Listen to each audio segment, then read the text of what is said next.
Today they're going to share with you some of their thoughts on their ethics. And you will see that each is unique to them and each has a wonderful thing to say. At the end of each of their statements, they're going to ask you a question. And they're going to invite you to take some time to think about that question. So first up, we have Kade and Michael.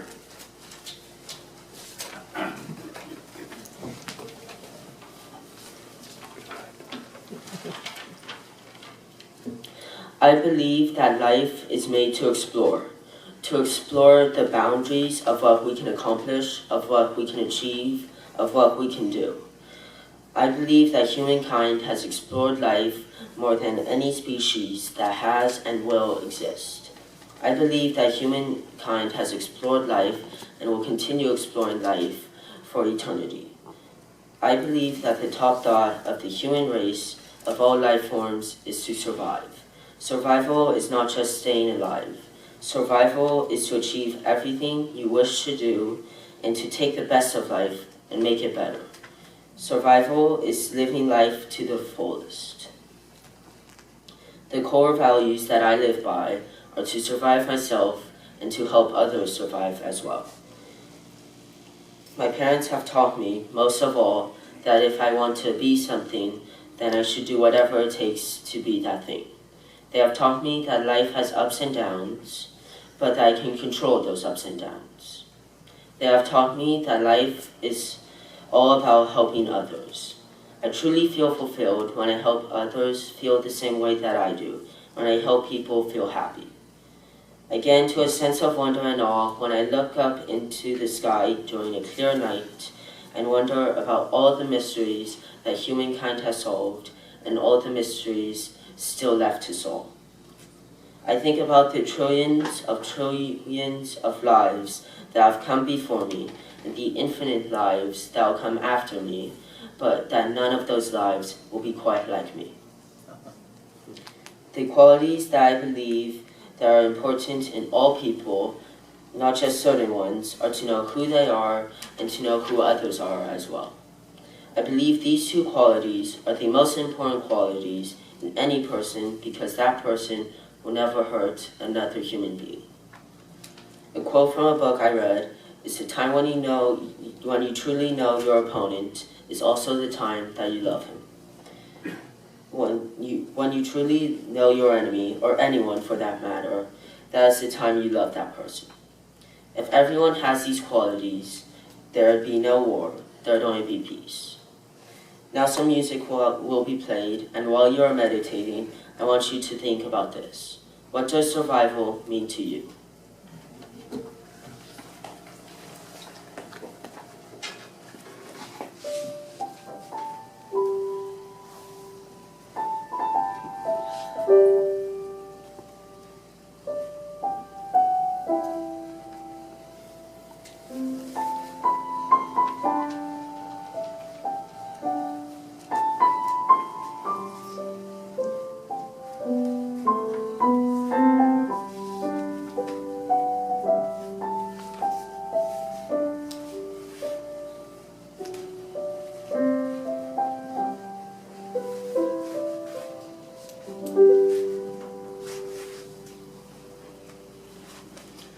Next up, we have Hal Anderson to talk about what is important.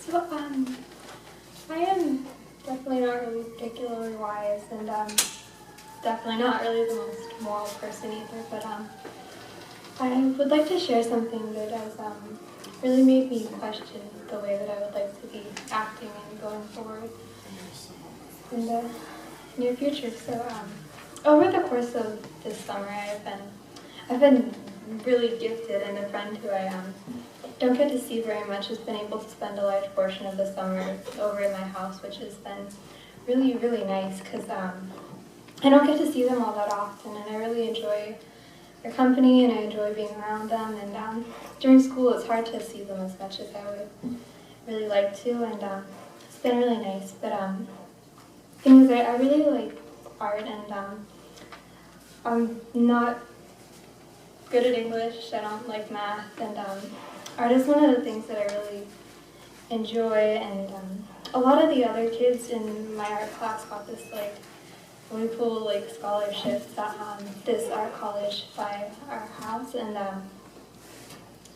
I've been really jealous, and I feel like I really haven't been working as hard as the other kids, and I really need to like work extra hard to keep up with them and put a lot of energy into that. But and what ended up happening was I was having a not bad day, but sort of a bad day, and so my friend was like, "What's the matter? Like, what's going on? Like, tell me what like."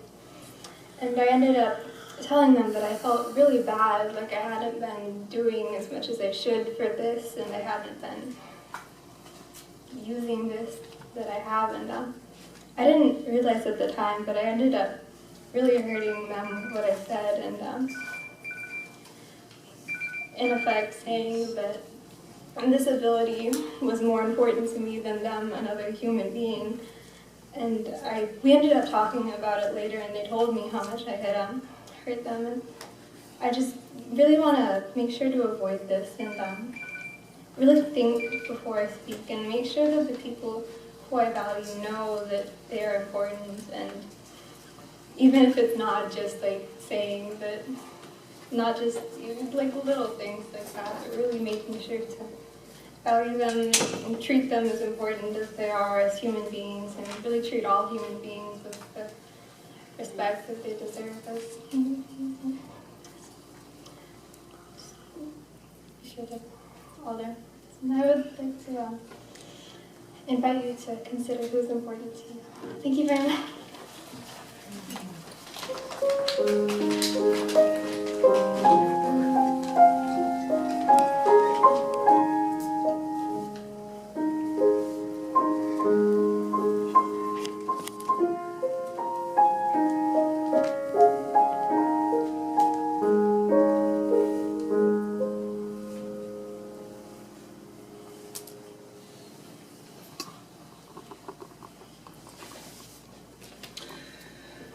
And we now have Michael Lundholm here to tell you what's at the heart of you.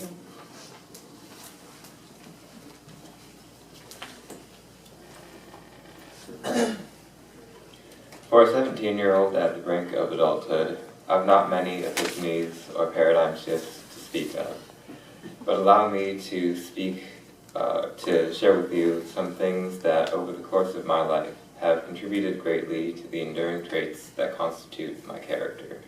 I'm sure many of us here wouldn't consider kindness to be anything of a revelation, but it's truly profound, and it is at the heart of what I consider when I ask myself who I want to be and how I want to be in this world. You see, an act of kindness can go a long way. One of the most vivid memories I have of compassion came from a person I've never considered as more than a stranger. She risked losing status with her friends to offer me sympathy after I'd felt alienated. This happened when I was a child and has since served as a reminder that the difference we make and the good that we do, even if it's small, as returning for some kid left alone in the glow of an empty parking lot light post, can extend beyond what one may have intended. There are many reasons to treat people with the dignity, worth, and compassion that they deserve, though despite this, there are those who at times seem inclined to put others down. I have had the mixed fortune of knowing a number of people with a tendency to be unkind, but I do say mixed fortune, because it is the interactions and experiences with such people that expanded my capacity for empathy and strengthened my resolve to be constructive and affirming, rather than cynical and cruel. Now, before I return to my seat and let our music director, Beth, lead us in meditation, I'd like to invite you to consider what it is at the heart of who you want to be. Thank you.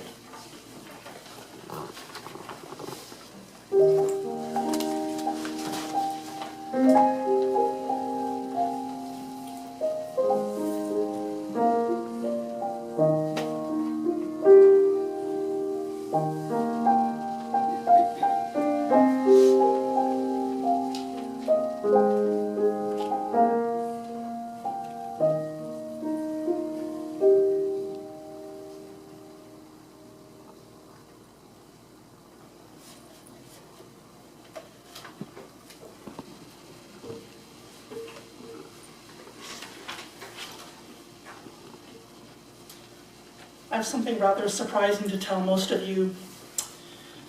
Wisdom does not come with age. You may think that it does, but actually it comes with reflection. It comes when that time when you get a chance to sit down and think about those experiences in your lives and those people and how they formed you. That's where we develop wisdom. Now, I didn't grow up with a church. I grew up unchurched. My parents were a little bit anti-church. And we don't necessarily grow up knowing what's right or wrong. And so if you don't have a community in which you get time to reflect on things, you kind of do it sort of by hook or by crook, right?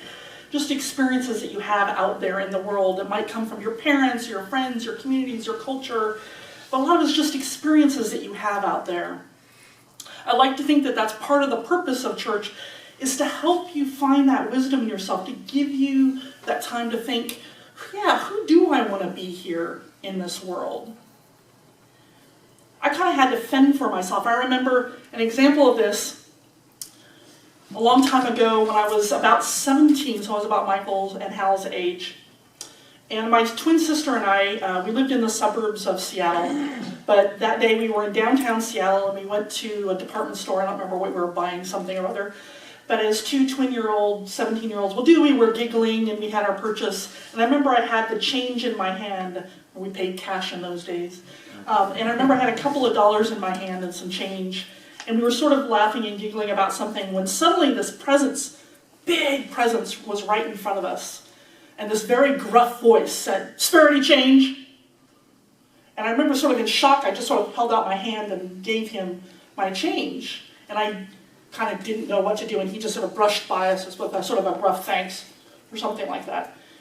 Regan and I were sort of a little startled out of our reverie that we had been in. We started to cross the street when this woman, who looked like a middle-aged, middle-class woman, comes running after us and starts yelling at us.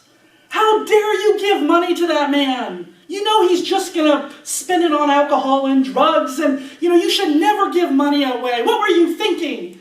My twin sister and I were like, we were now twice sort of assaulted by different things and didn't quite know what to do. And I remember it disturbed me for years afterwards. What was the right thing to do in that case? Was it okay to give money away to someone, whether or not they use it for drugs or alcohol? Was it okay for me to give as I see fit? And was that really freely given? Are all homeless people intimidating, sort of maybe dangerous people or something? That incident just haunted me for the longest time. And I remember if I was ever asked for change, I would go back and forth between, yeah, okay, here's some, giving it freely, which always made me feel good, but then I was always like, but was that the right thing to do? And there were times I'd be like, no, I don't have anything. And then I feel bad, because you're supposed to be generous, right?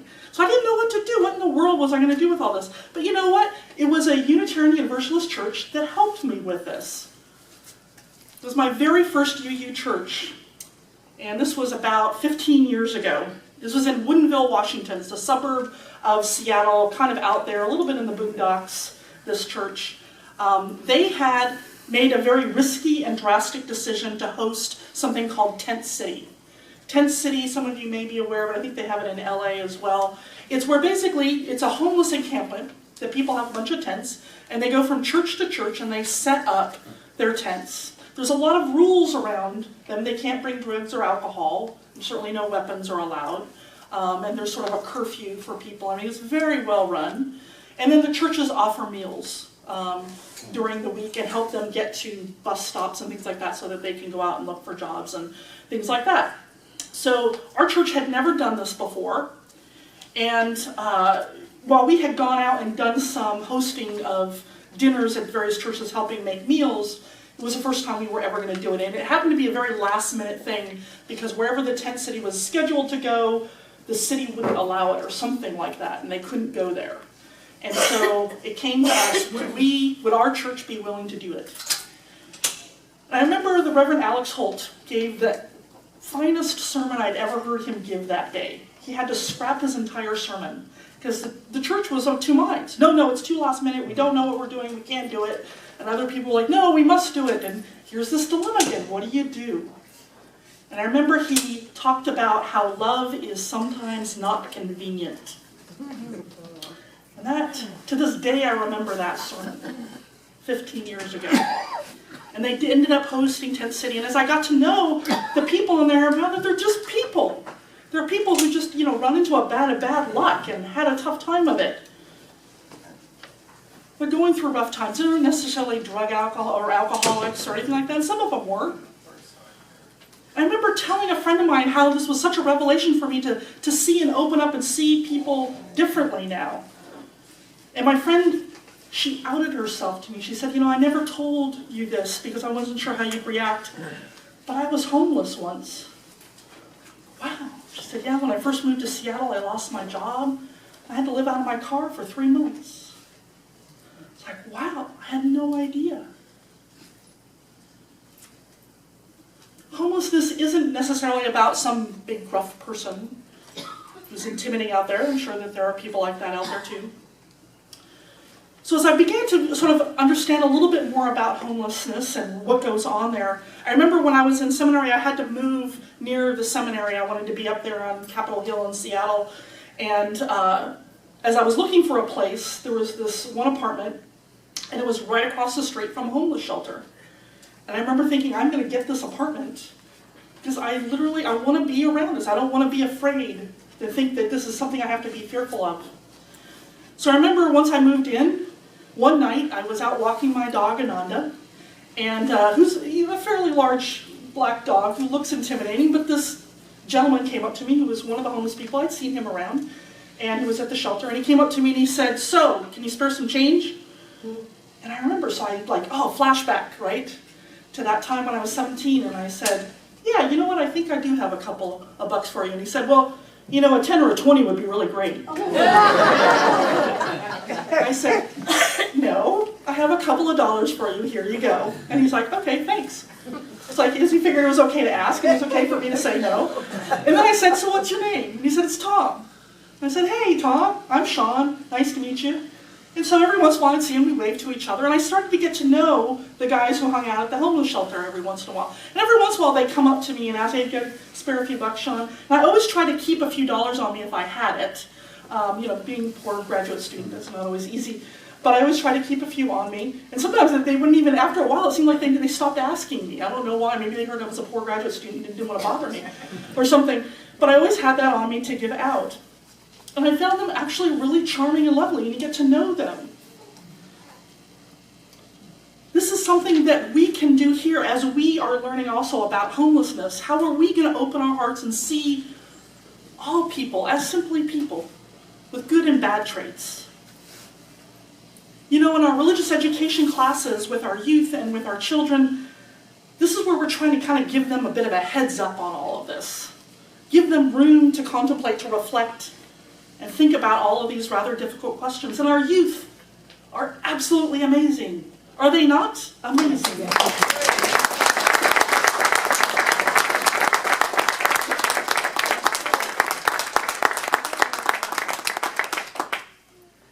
They're going to modify their statements over time. The lessons and tools that they learn here are going to stay with them forever. I wish I had your wisdom when I was your age. I didn't. I didn't know half the things that you know. That's they, and what they learn here, what you all learn here, is part of the legacy of this church. One of our principles, if you want to know all 7 of them, they're on the back of your announcements. But one of our principles is the free and responsible search for truth and meaning.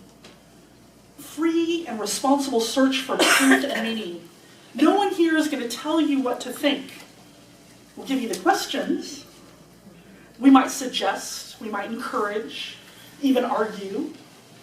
But really, it's up to you. It's up to you to do the hard work that our youth have done and to continue to do so.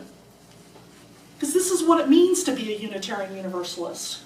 It's to ask yourself difficult questions and then to learn to live by those answers. May it be so, blessed be, and amen. Please stand as